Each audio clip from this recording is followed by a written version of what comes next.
Murakkab foiz. Siz pul uchun qattiq ishlashni xohlarmidingiz yoki pul siz uchun qattiq ishlashinimi? Murakkab foiz sizga shu tanlov bilan kuch beradi. Murakkab foiz bu vaqt o'tishi bilan boyligingizni keskin ravishda oshirishi mumkin bo'lgan asosiy moliyaviy tamoyil hisoblanadi. Ammo murakkab foizlarni o'rganishdan oldin oddiy foizlarni tushunish biz uchun foydali bo'ladi. Oddiy foiz bu faqat asosiy qarzingiz uchun olinadigan foiz. Aytaylik, siz $1000 sarmoya kiritdingiz va 5 yil davomida siz 5% oddiy foiz olasiz. 1 yilda siz $50 foyda olasiz. Chunki bu sizning $1000lik asosiy sarmoyangizning 5%ni tashkil qiladi. Ikkinchi yilda siz yana $50 foyda olasiz va har yili siz $50 foyda olishda davom etasiz. Ko'rib turganingizdek, oddiy foiz vaqt o'tishi bilan o'zgarmas bo'lib qoladi. Murakkab foiz bu boshqa tushuncha. Aytaylik, siz o'zingizning $1000 har yili 5% omonat hisobiga kiritdingiz. Birinchi yilda sizning foizingiz $50 ni tashkil qiladi.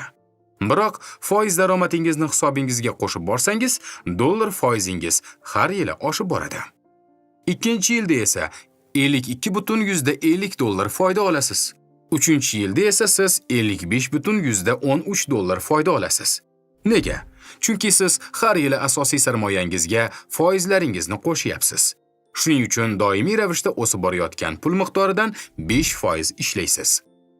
Bizning birinchi misolimiz bilan solishtirganda, siz shu vaqt oralig'ida qo'shimcha $26.28 yoki 10.5% dan ko'proq daromad oldingiz. Ushbu o'sish murakkab foiz sifatida tanilgan. Bu sizga barmog'ingizni ko'tarmasdan boylik yaratish imkonini beradi.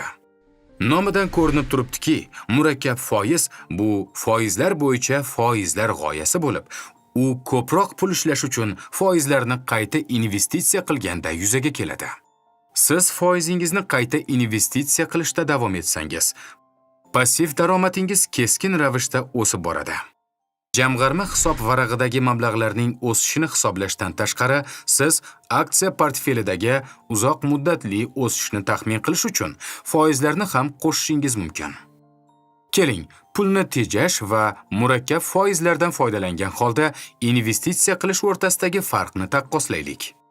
Agar siz yiliga $365, kuniga $1 ekvivalentini ajratib, uni seyfga joylashtirsangiz, 1 yildan keyin $365, 2 yildan keyin $730, 3 yildan keyin esa $995 va hokazo bo'ladi. Agar siz ushbu siklni 40 yil davomida davom ettirsangiz, oxir-oqibat $14,600 ni tejaysiz. Tejamkorlik muhim bo'lsa-da, haqiqiy boylikka murakkab foiz foydasisiz erishib bo'lmaydi. Xo'sh, agar siz muntazam ravishda $365 qimmatli qog'ozlar bozori kabi yuqori daromadli narsaga investitsiya qilsangiz nima bo'lardi? S&P 500 ning tarixiy o'rtacha yillik daromadi taxminan 10% ni tashkil qiladi. 19-asrga qaraganda, agar siz har yili S&P 500 indeksini kuzatib boruvchi indeks fondiga $365 sarmoya kiritgan bo'lsangiz, investitsiyangiz 1 yildan keyin $396, 2 yildan keyin $832, 3 yildan keyin esa o'rtacha $1311 ni tashkil qilardi.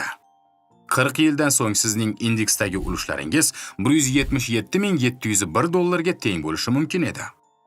Bu sizning pulingizni seyfda bemalol turishiga ruxsat berish bilan solishtirganda sezilarli o'sishdir. Yillik investitsiyalaringizni oshirsangiz, portfelingizning kelajakdagi qiymati keskin ravishda oshadi.